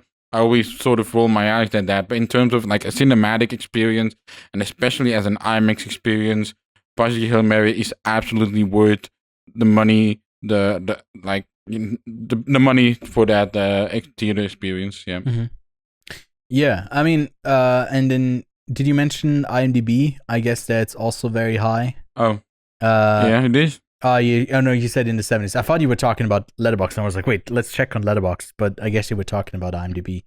But yeah, I think this is IMDb is also. I didn't talk about IMDb. Apparently, it's an 8.6 at IMDb. Yeah, I was talking about Letterboxd. Oh, you were talking. Okay, because I thought that like. Yeah, can't you see the picture that I put underneath the notes? I can, but like on the film page itself for Project Hail Mary, it still says spot number 100. So I guess but that's because the list hasn't updated. But if you put the list on average rating highest first, then it does move up into the 70s at the time of recording. But maybe as more people see it, that rating will go down. Maybe it might go up because a lot of people love it. So yeah. Yeah, which is to me, I think we both give it, a very solid 4 out of 5, 8 out of 10. I don't know if you got any half ratings for it. Yeah, I do. I got 8.4. Out of 10, like it's not. Otherwise, I would have to run it up and give it a 9. Okay, if I do that, we'll balance each other out. Perhaps on a rewatch, it's 7.6. Okay, so it balances it out. But perhaps on a rewatch, it might be bumped up, it might be bumped down. You never know. Mm-hmm. Yeah, but I did absolutely love my cinematic experience of it. 100%. Yeah, I did someone say it's like sort of weird if you come out of this movie absolutely hating it. You might not love it as much as anyone else's, but if you come out of it like not liking it, that sort of is a bit odd. You hate fun. Yeah. Those guys. Exactly. We were talking about Oscars. Do you want to do any guesses for what this will get? I think we predict that so far this is at the bottom half. I'd say for me, for Best Picture, I wouldn't be surprised if it gets VFX, because I think they are very solid. I didn't talk about that yet, but those were done by ILM and Framestore. Paul Lambert, who also did First Man, but also Dune and Blade Runner 2049, was at the helm of it all, and you can feel that there's like a care put to all of that. I also think that potentially maybe production design, maybe screenplay could get a nomination. That really depends on how sort of competitive that year is. But I think from what we got, all of that stuff would be deserving. Ewan, can I say something? What? I don't think personally, I'm not talking about Oscars, personally, I don't think this movie is getting out of my top 5 of production design. The production design of Project Hail Mary is absolutely stellar, and I'm not just talking about the puppet. I'm actually talking about that long hallway between the connection of the ships. I'm talking about the ships themselves, the design. Yeah, I think all of that is absolutely stellar, and it is like it should get into the production design in my opinion, because it's absolutely stellar, and that's probably the thing that surprised me the most. Ryan Gosling could also get into actor. The Martian got in, but that was probably way later into the season. Yeah. And now we got Ryan Gosling. I mean, the guy does so many things. He's funny, he's scared, he's angry, sometimes all in the same scene. The thing that he's doing in this movie is like really, really stellar work. So I wouldn't mind if he was nominated. Mm-hmm. I was just thinking now that he doesn't go to that extent, but there is a slight comparison to be made how physical his performance is with his face to Lee Byung-hun in No Other Choice. The acrobatics. Also, to end this review on, there's a really funny joke about like when he select the different voices. And one of them is Meryl Streep, and he goes like, I guess she can do it all. And it's like, I watched this in a press screening, and I was among a few others also laughing, which rarely happens, at these press screenings. That was just a really good joke. I like that because it's true. She can literally. And it was actually her. And it was actually her. And I don't know where Meryl Streep. She really be popping up in these animated, like not animated, but this film as just like a little voiceover. Yeah. She has done it recently. Was it Harper's or was it Zootopia she was in? I think it was Hoppers. It was also in Harper's, right? Yeah. No, I think she only gets name dropped in Hoppers. So she like no, she's the voice of the Insect Queen. Oh yeah, she is the voice of the Insect Queen. Yeah. Yeah.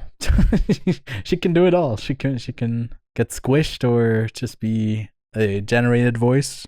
Everything. But yeah, I don't think we're at the same hype level as many people of being this is a 5 out of 5 movie, but hey. But it's exciting when it happens this early in the year. You know? People are excited about movies, and I hope they just don't talk about like its Oscar chances for the next couple of months and just enjoy.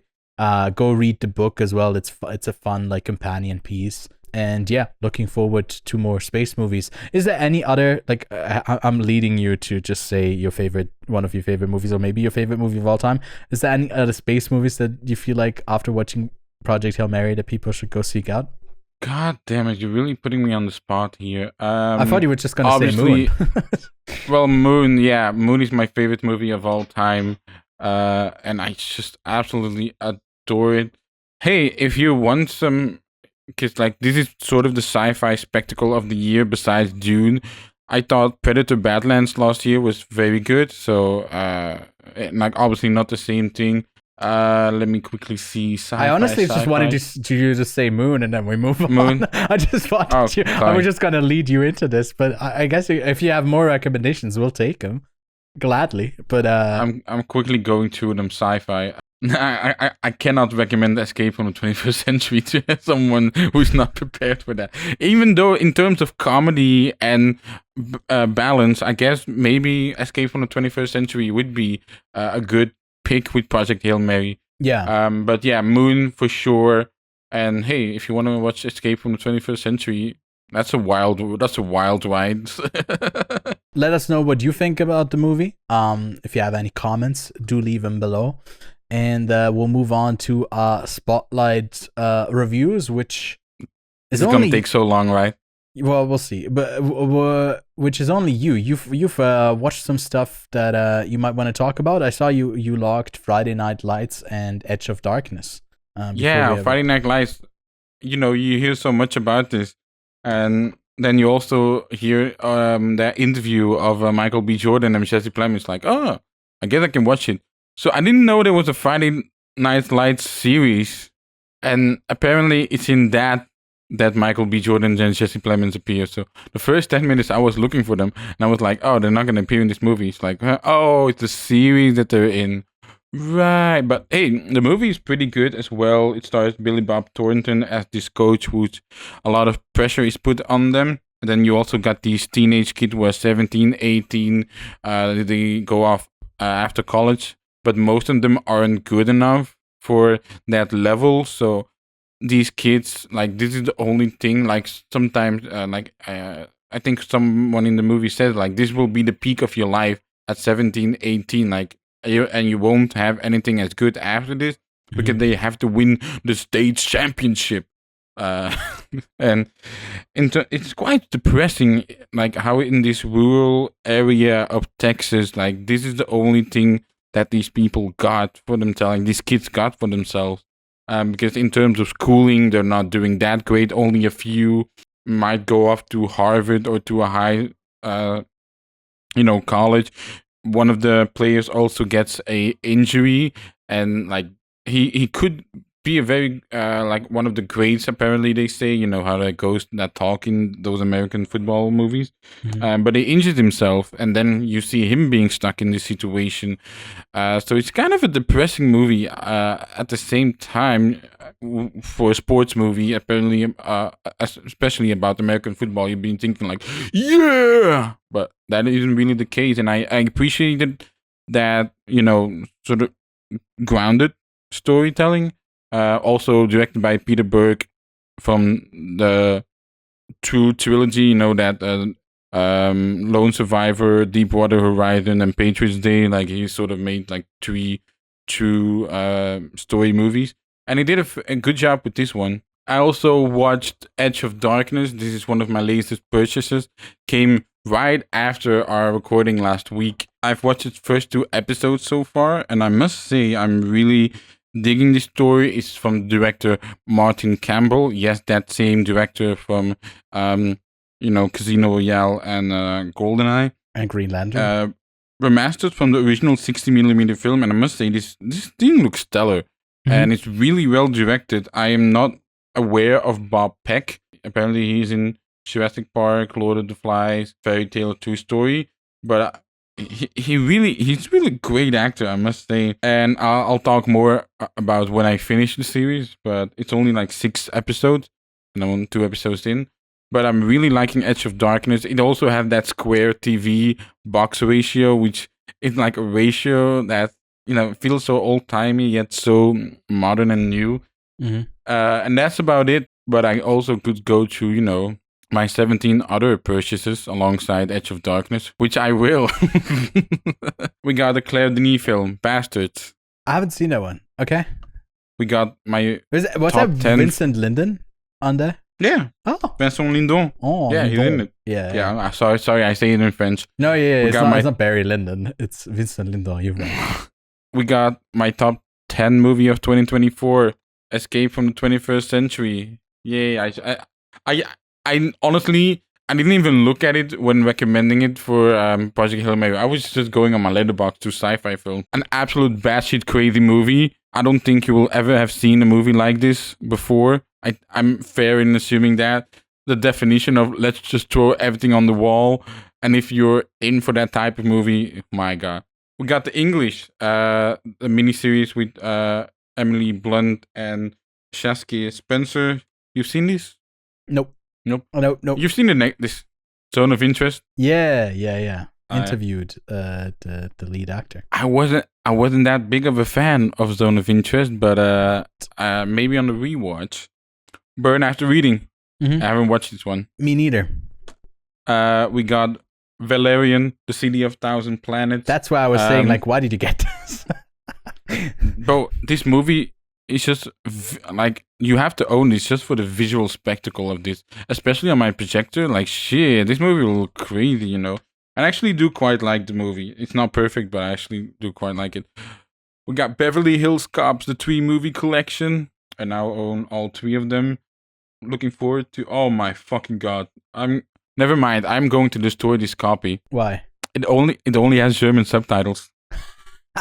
Fuck. That's another present for me. You gotta learn Actually, German. No. You gotta learn I'm German. I'm gonna insert this and I'm gonna check. Because I don't believe this. Because this is a Paramount Plus. This should have all. I will check on this. Update next week. Fuck. Get rolled. We got Thor. I now own all of the Phase 1 of MCU, I think. A movie called A Long Way Down with Pierce Brosnan, Toni Collette, Aaron Paul, and Imogen Poots. Yeah, I've seen that one. Oh, you have? Oh, I didn't think so. Flight. No, sorry. What was the next one? Highlander. I mean, Chad Stahelski is making a movie about this next, so I should have owned this, really. We got now it's Flight. Fuck, I'm always thinking the movie that next. We got Flight, Denzel Washington. We got The Outsiders, Francis Ford Coppola. By the way, can I just say this cast is insane, It's insane, yeah. Matt Dillon. I got a Patrick tidbit Swayze. about this. We are going to show this one at one of the theaters I work at later in the year. And I already have the physical copy of it as well, so I can make a digital copy for it that is for the cinema. So I do own that as well through the cinema. I got Train to Busan. I thought, all of these years, I've always seen Train to Busan and like, oh yeah, I already own it. And I was like, oh my god, it's so cheap. Should I perhaps buy it again for a friend of mine? And then I see I don't even own it. It's like, oh wait, what? I thought I did. It's also one of the films that is like, isn't it often on Netflix? Or I just thought that like it's easily available on streaming for a long time for this film. Yeah, it's like one of those movies. Yeah. A movie I haven't heard of, April, a movie from Nanni Moretti. Nanni Moretti. It was like it had like 2 years ago. He had a movie in Cannes, and people were saying, "Oh, Nanni Moretti, Nanni Moretti." I was like, "Okay, I don't who." And I watched the movie. I didn't really like it. It was like very self-inserting sort of Italian director that also acts in his movies. But curious. I haven't checked out more of his films after that one in Cannes. Well, this one is rated pretty well Yeah. on Letterboxd. We got Gunfight at the A.O.K. Corral, Burt Lancaster, Kirk Douglas in a Western. Yeah, count me in, bro. Then we got 2 more movies. We got a Pedro Almodovar movie, Law of Desire. And then last but not least, this is the only movie I left in its original package because there's a sticker on it that I just find so fucking funny.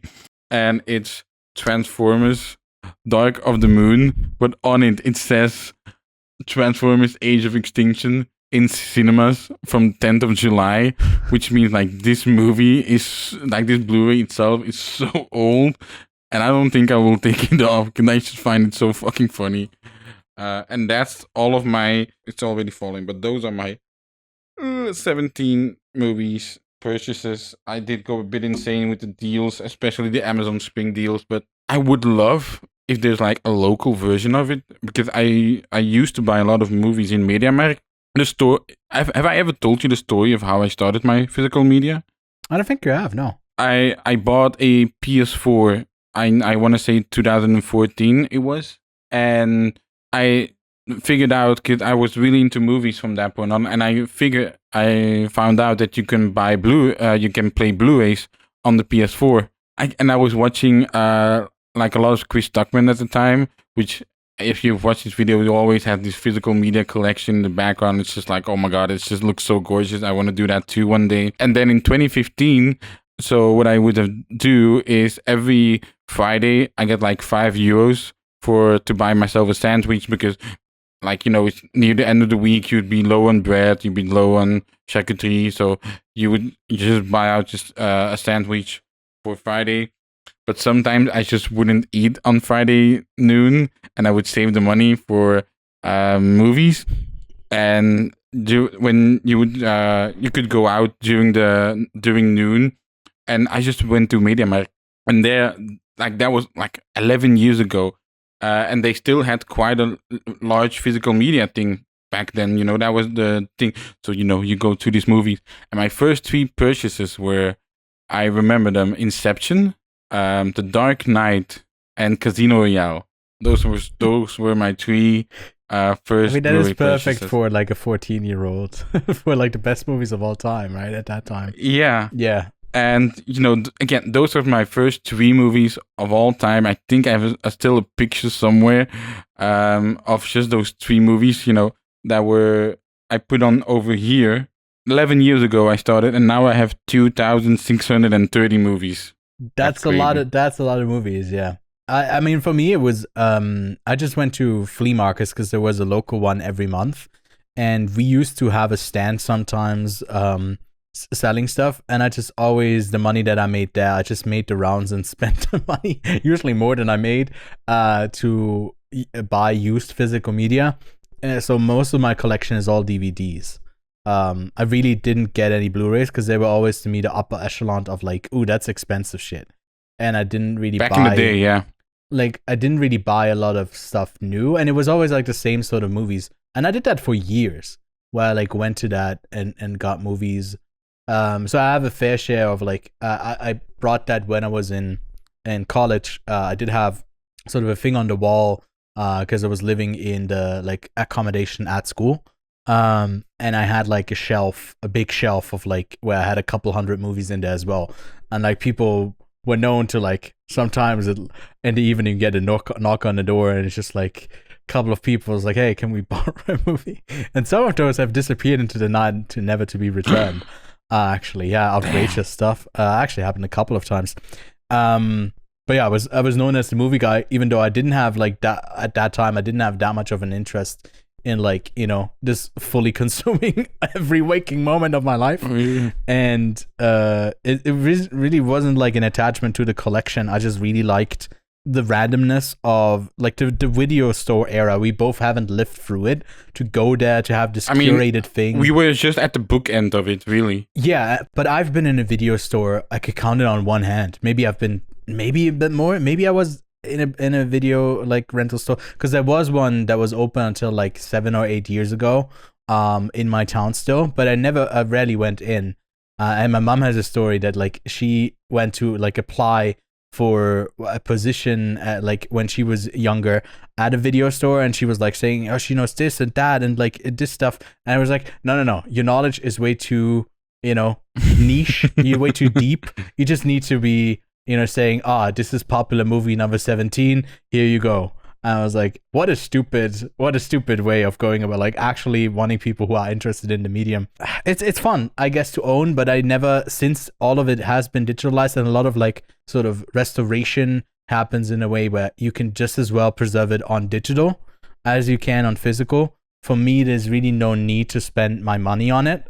And that's why like I sort of never get into it. But I think it's fun. I think it's fun for the collections, the special stuff. But I don't really have any sort of reason to get like just movies I like on VOD. It's just the ones, like the Criterion edition of Portrait of a Lady on Fire, Portrait de la Jeune Fille en Feu, or like a Fellini or Agnes Varda, or I got the Ingmar Bergman set. Like that's really fun, like the Criterion stuff, but just regular Blu-rays, I guess.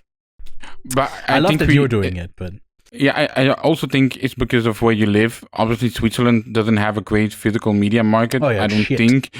Yeah, it's shit. So I also think that's one of the reasons that you don't really own so much. Like if you would live in Germany has like I think crazy... the UK a bit more, because they also have Criterion, and I would get stuff in the UK. Yeah, I mean, I'm buying stuff from the UK.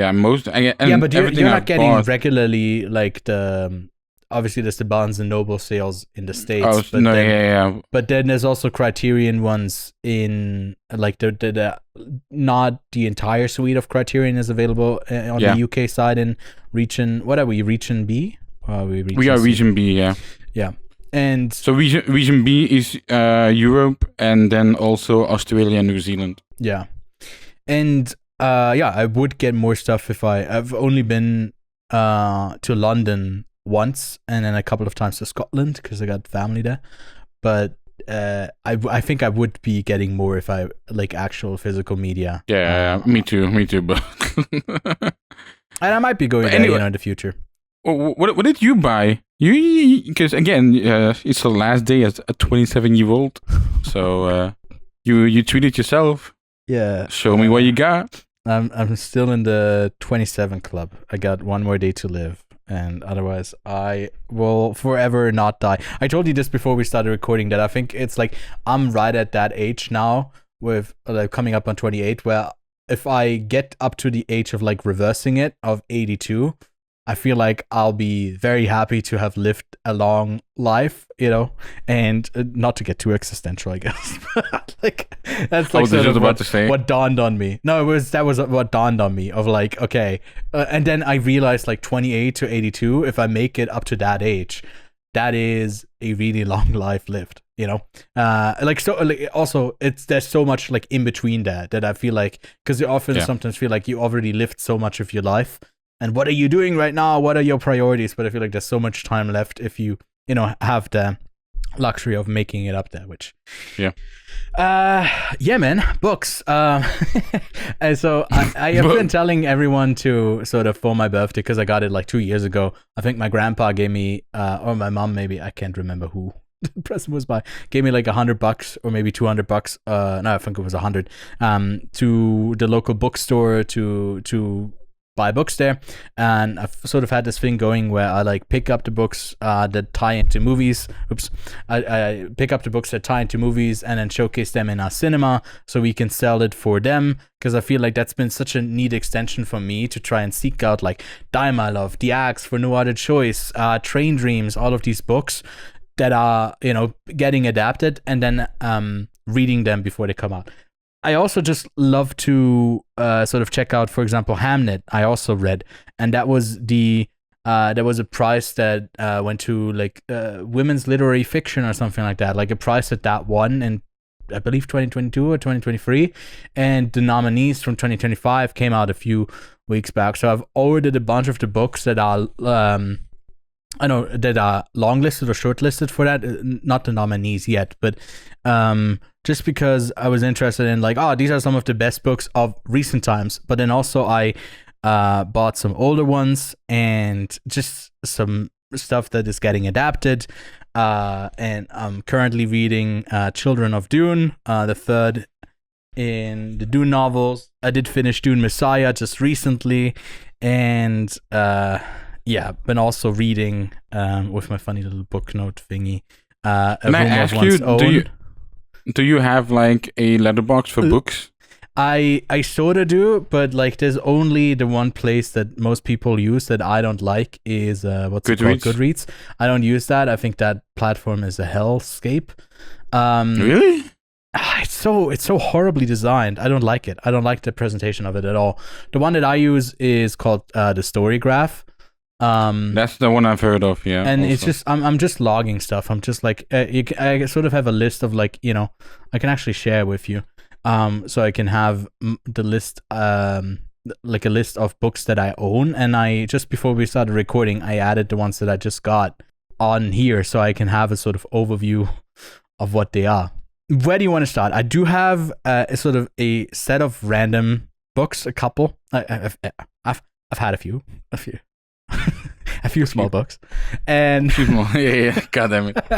But I also have a collection of more Virginia Woolf's books. After I got this, I realized that there's also a sort of collection with the look that I got the rest of the stuff that I don't have of hers, and I have a classic Russian literature set that I got.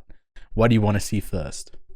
Wait, didn't you show those last week? No, I showed one of them. The rest hadn't arrived yet. I showed you Anna Karenina. Just show them, bro. Just go through them like I did. What? No, I told you. Which one should I start with? God damn it. Russian, I guess.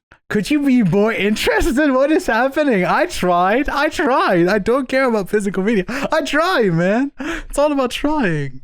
I'm just saying, just show him, bro. You'll see my reaction to the mine.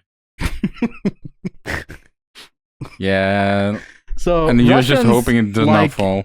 Big shit. They like big backs. Okay, you heard it here first. I did show you the Leo Tolstoy Anna Karenina. Yeah, that's the one I showed last week. I also got the Dostoevsky Crime and Punishment. I just like the whole thing is like the sets not exactly like lining up, but in the same sort of color scheme, which I really liked. Another Tolstoy. Oh my god, this is a big one. War and Peace. I've only heard great things about it, but it's a chunker.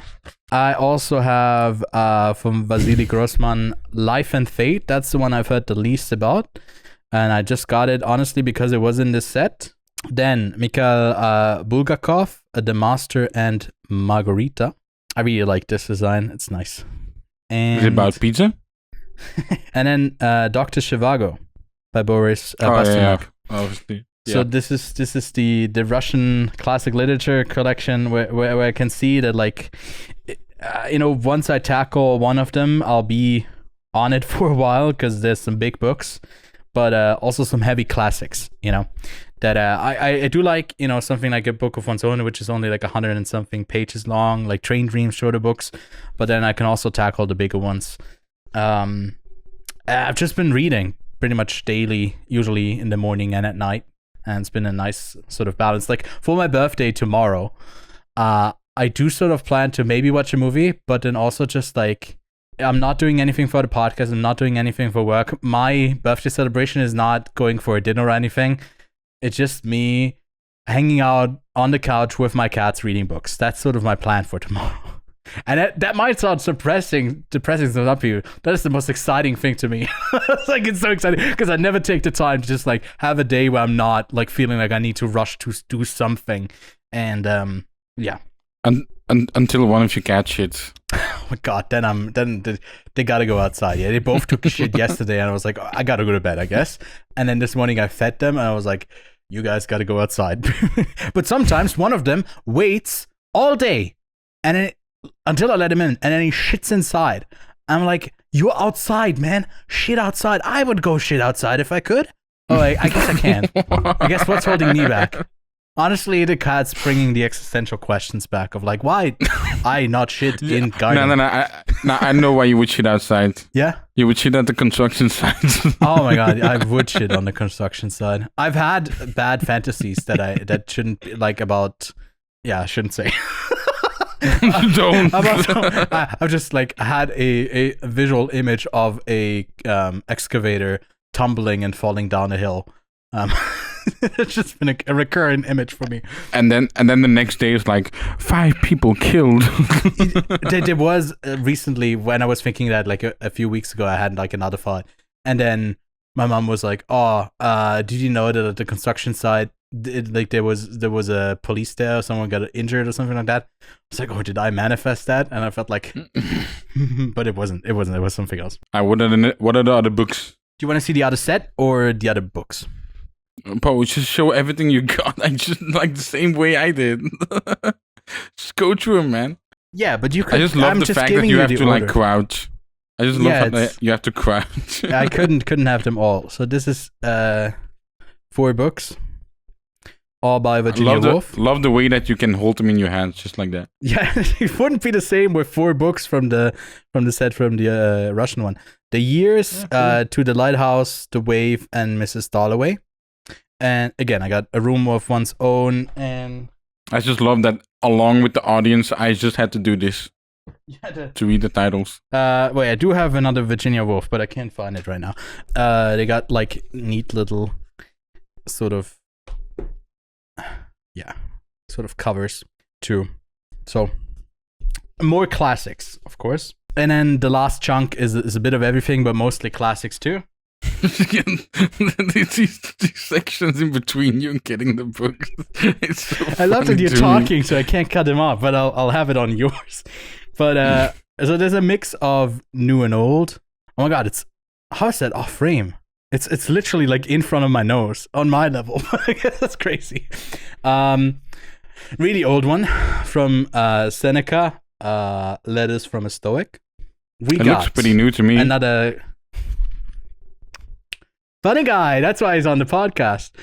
John Steinbeck, East of Eden. I just saw that there's another like a series where Florence Pugh is being made, and I think they were done shooting last April. So we'll see when that comes out. A recent book that has been very talked about. I've heard some good and bad things about it. Tomorrow, and Tomorrow. And then we got one of the Booker Prize nominees that I was trying to talk about earlier, but I wasn't saying it so eloquently. Booker Prize shortlisted, Susan Choi, Flashlight, which is seemed like very much up my alley. It's about like a 10-year-old Louisa and her father who walk out on a breakwater in a coastal Japanese town, and then she wakes up at the beach, but her father has disappeared, likely drowned, and then sort of is unfolding from there. George Eliot. Heartwarming. Middlemarch. That's this. Another classic. Then with the amount of recently cited Sylvia Plath stuff, there was one in the J. Kelly. There was another movie where she was mentioned. Forget what it was though. I've heard great things about her journals and sort of quite depressing sort of stuff in her personal life. And like her most famous book, I'd say, is probably The Bell Jar. I saw someone talk about like this and then saying that it informed very much her other literature. So yeah, I'll be reading this. This is honestly like on my to be read. It's very high up. Another sort of classic, John Milton, Paradise Lost. This is, I've heard some people describe it as like in a very over simplified way. It's like fan fiction for the Bible. I was like, okay. And then we got another Russian book here from Dostoevsky, The Idiot. And then lastly, you know what? Can you say what this is without seeing the book? Because it's a big one. Nah, brother. Is that the Bible? No, it is The Count of Monte Cristo. That's why that movie was so long. Dude, yeah. Honestly, yeah. This revenge story is like incredibly dense from what I've heard. It's crazy. But that's all the books I got on my most recent haul. But like you can see, I recently got like some more, and I'm just enjoying reading, and I can recommend it to anyone, especially the people that I'm talking to right now. Reading, good exercise. It's great stuff. That it for this week. That is it for this week. I know it feels a bit anticlimactic because where are these guys not talking for 17 hours about 17 different movies? But sometimes it just do be like that, you know? But we do have, some other stuff that's coming out every week that is not part of the main show. Here we really are like focusing on mostly recent releases and the plethora of physical media, I guess, from here on out. But next week, we do have another big week coming up with a few releases on VOD. You can go see Resurrection, I think, on VOD already, but it starts streaming on the Criterion channel. We also got Nirvana, the band, to show the movie, and we'll have the review for that one. And then already out, but we didn't get around to covering it this week, is Magellan, a movie that, you were considering for your 2025 list. I feel like it is now a pretty securely a 2026 movie though, because it didn't really have an actual release. And then for the next coming of weeks in now spin-off podcast, the 2.54 a barrier, we'll be talking about A Separation and Kamikaze Taxi, which we haven't decided yet. There's two versions, a director's cut and a regular one.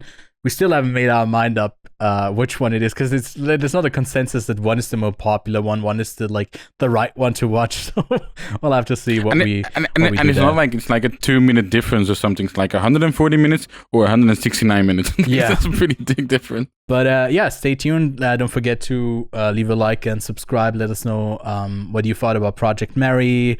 Now I'm saying Project Mary as well, like you did earlier, Project Hail Mary. And what do you think about the books that I got or Kevin's physical media? Any of your thoughts, leave them in the comments below. And thanks so much for watching, and we'll see you next week. Go see Resurrection. It's going to be one that we'll probably spend actually no, it's such a great week. Nirvana the band and Resurrection in the same week. It's going to be a stacked episode. 2 hours plus, 3 hours plus, 4 hours plus. And cut.